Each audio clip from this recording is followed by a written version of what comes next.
Hello दोस्तों, स्वागत है आपका हमारे चैनल मूवी सेक्टर में। और आज मैं एक्सप्लेन करने वाला हूँ हाल ही में रिलीज हुई मूवी 65 मिलियन ईयर एको को। इस मूवी में हमें दिखाया गया है कि कैसे हजारों साल पहले पृथ्वी के अलावा भी एक प्लेनेट पर जीवन था जहाँ लोग रहते थे, और कैसे एक शख्स और एक बच्ची उस प्लेनेट पर खतरनाक जानवरों के बीच फंस जाती है। तो दोस्तों, बिना देर किए शुरू करते हैं हमारे ये वीडियो। मूवी की शुरुआत में हमें अंतरिक्ष के बारे में बताया जाता है। हमें बताया जाता है कि हजारों सालों पहले एक और प्लेनेट था जहाँ धरती के अलावा भी जीवन था, और उस प्लेनेट का नाम था सोमारियो।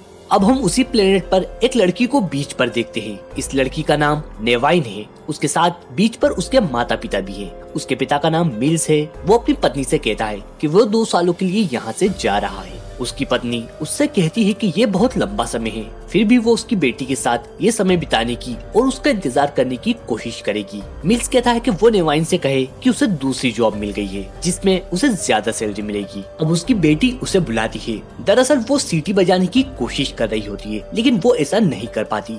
तब मिल्स उसकी मदद करता है और उसे सीटी बजाना सिखाता है। नेवाइन उससे कहती है कि वो हर काम में इतने परफेक्ट कैसे हैं।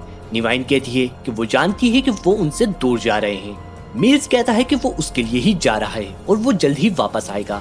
उसके बाद हम एक स्पेसशिप देखते हैं जिसमें मिल्स सहित दूसरे कुछ ह्यूमंस भी होते हैं जो कि एक स्लीपिंग चेम्बर्स में थे। लेकिन तभी उनका स्पेसशिप एक उल्कापिंड से टकरा जाता है जिससे उनका शिप क्रैश होने लगता है। मिल्स उस स्पेसशिप को कंट्रोल में ले लेता है, लेकिन फिर भी वो उसे नहीं बचा पाता और शिप क्रैश हो जाता है। जब मिल्स की आंख खुलती है तो वो देखता है कि उसका स्पेसशिप किसी दूसरे प्लेनेट पर होता है जहाँ बहुत पानी होता है।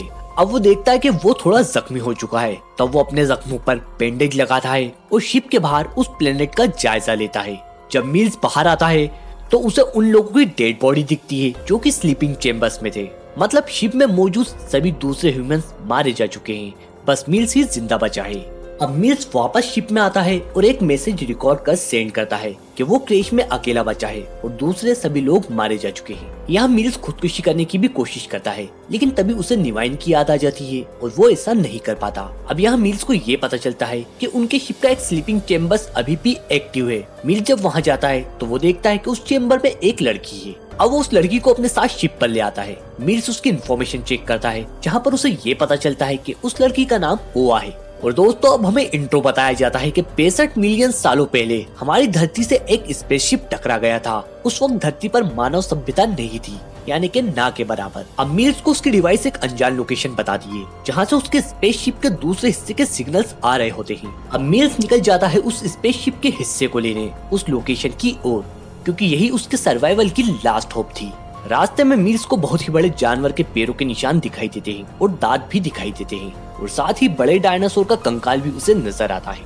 अब उसकी डिवाइस उसे बताती है कि जिस लोकेशन पर वो जा रहा है उसकी दूरी वहाँ से 15 किलोमीटर है। वहाँ मिल्स देखता है कि बहुत से छोटे डायनासोर के बच्चे वहाँ पर घूम रहे होते हैं, और तभी एक बच्चा मिल्स पर हमला कर देता है। अब मिल्स उस डायनासोर के बच्चे को मारकर अपनी जान बचाता है, लेकिन हम देखते हैं कि अब उसके पीछे कोआ भी आ जाती है जिसे मिल्स ने उस स्लीपिंग चेम्बर से बाहर निकाला था। अब मिल्स उसे लेकर वापस स्पेसशिप में आ जाता है। मिल्स कोआ से उसके बारे में जानने की कोशिश करता है, लेकिन उसकी भाषा मिल्स को समझ नहीं आती। तब वो कोआ को इशारों में समझाता है कि उन्हें एक पहाड़ पर जाना है और वहाँ से उसके स्पेसशिप के हिस्से को लेकर आना है। उसके बाद वो उनके घर पे जा सकते हैं। यहाँ मिल्स को कोआ के बारे में कुछ जानकारी मिलती है कि उसके पिता अब इस दुनिया में नहीं है, जो कि उस स्पेसशिप के स्लीपिंग चेम्बर्स में सो रहे थे। अब मिल्स फिर कोआ के साथ अपने सफर की शुरुआत करता है, लेकिन दोस्तों, ये सफर जितना आसान लग रहा है उतना है नहीं, क्योंकि रास्ते में मिल्स और कोआ का सामना बड़े बड़े जानवरों से होने वाला था।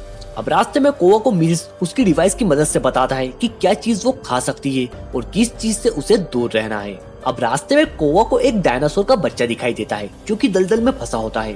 अब कोआ उस बच्चे की मदद करती है और उसे मिल्स की मदद से दलदल से बाहर निकालती है, लेकिन तभी दूसरे डायनासोर के बच्चे उस बच्चे पर हमला कर देते हैं और उसे मार देते हैं।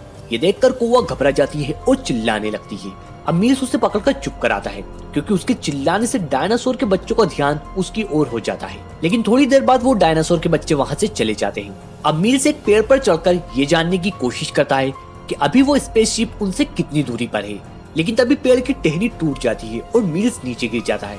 उसके हाथ में गंभीर चोट लग जाती है, और तभी वो देखते हैं कि 2 डायनासोर उनकी ओर बढ़ने लगते हैं, और यहाँ मिल्स अपनी गन से उन डायनासोर को मारने लगता है, लेकिन कुछ डायनासोर कोआ की ओर बढ़ने लगते हैं, और तब मिल्स उसकी जान बचाता है। अब कोवा मील्स से भी डरने लगती है क्योंकि उसने कई डायनासोर्स को मारा होता है। तब मील्स कोवा को सीटी बजाकर दिखाता है जो कि वो उसकी बेटी को सिखाया करता था। अब ये देखकर कोवा को ये समझ में आ जाता है कि मील्स से उसे कोई खतरा नहीं है। अब उसके बाद वो एक गुफा के नजदीक रात गुजारने का फैसला करते हैं, लेकिन तभी मील्स की उसकी डिवाइस की मदद से ये पता चलता है कि एक उल्कापिंड उनकी ओर बड़ी तेजी से आ रहा है। साथ ही वो देखता है कि कोवा के मुंह में कोई जानवर घुस चुका है। अब मील्स उस जानवर को कोवा के मुंह से निकालता है, लेकिन तभी उसका सामना एक बहुत बड़े डायनासोर से होता है, जिससे बचने के लिए वो दोनों गुफा के अंदर चले जाते हैं। अब अपनी डिवाइस की मदद से मील्स उस गुफा में रास्ता ढूंढने की कोशिश करता है। उसे रास्ता तो मिल जाता है, लेकिन ये रास्ता बहुत पतला होता है, इसलिए वो पहले कोवा को बाहर निकालने की कोशिश करता है, लेकिन तभी एक चट्टान उनके बीच में गिर जाती है और अब कोवा चट्टान के दूसरी साइड पर होती है और मील्स दूसरी। अब इस हादसे से मील्स थोड़ा दुखी हो जाता है क्योंकि इस प्लेनेट पर केवल कोवा ही उसकी साथी थी, लेकिन हम देखते हैं कि कोवा दूसरी साइड से बाहर निकल जाती है जो रास्ता जंगल में जाता है। लेकिन तभी फिर मील्स का सामना उस डायनासोर से होता है और बहुत मशक्कत के बाद फाइनली मील्स अपने वेपन से उस डायनासोर को मार गिराता है। इधर हम देखते हैं कि कोवा अकेले ही जंगल में आगे बढ़ रही होती है। वहाँ वो कुछ जंगली जहरीली चीजों से उसके लिए वेपन बना लेती है और अब इधर मील्स भी बाहर आ जाता है। अब मील्स देखता है कि वो उल्कापिंड बहुत तेजी से उनकी ओर आ रहा है। अब उससे पहले मील्स को कोवा को ढूंढना है। इधर कोवा पर भी एक डायनासोर हमला कर देता है, जिससे बचने के लिए वो एक खोखले पेड़ में घुस जाती है, लेकिन वहाँ पर भी एक छोटा डायनासोर अंदर आ जाता है। तब कोवा छोटे ग्रेनेड वहाँ पर फेंक देती है जो कि उसे मील्स ने दिए थे और उस धमाके से वहाँ पर उस डायनासोर के बच्चे की मौत हो जाती है। इधर मील्स एक दलदल में फंस जाता है और धीरे धीरे वो पूरा उस दलदल में नीचे धंस जाता है, लेकिन तब कोवा वहाँ पर आ जाती है और कोवा की मदद से मील्स दलदल के बाहर आ जाता है। अब वो बिना देर किए उस पहाड़ी पर जाते हैं जहाँ उनको स्पेसशिप का वो हिस्सा फाइनली मिल जाता है। मील्स यहाँ पर देखता है कि उसकी स्पेसशिप का वो हिस्सा अभी भी एक्टिव है और उसके सारे पार्ट्स काम कर रहे हैं, लेकिन अब कोवा वहाँ अपने पेरेंट्स को ढूंढने लगती है और उसे ये पता चलता है कि उसके पेरेंट्स अब जिंदा नहीं है। तब वो मील्स पर बहुत गुस्सा होती है। मील्स उसे शांत करने की कोशिश करता है। वो कोवा को बताता है कि उसकी बेटी को एक बीमारी थी और उसके आखिरी पलों में वो उसके साथ नहीं था, लेकिन वो अभी कोवा के साथ है और वो उसे जरूर बचाएगा। ये सुनकर कोवा का गुस्सा शांत होता है।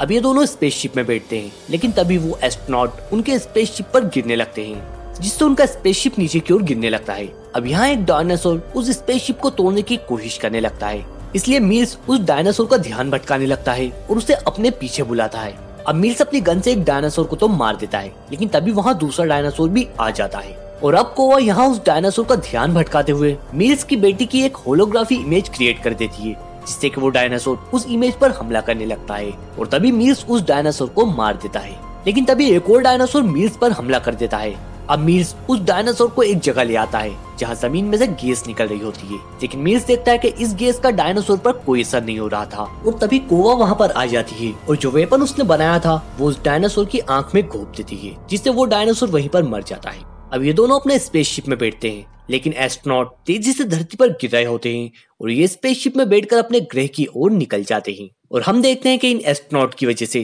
धरती पर पूरा जीवन खत्म हो जाता है और सभी जानवर जो धरती पर थे मार जाते हैं और हमें ये पता चलता है कि इस तरह धरती पर डायनासोर की प्रजाति का अंत हुआ था। और दोस्तों इसी के साथ ये मूवी यहीं पर एंड हो जाती है। तो उम्मीद करता हूँ दोस्तों आपको वीडियो पसंद आया होगा और अगर वीडियो पसंद आया हो तो वीडियो को लाइक और चैनल को सब्सक्राइब करना ना भूलें। Thanks for watching this video.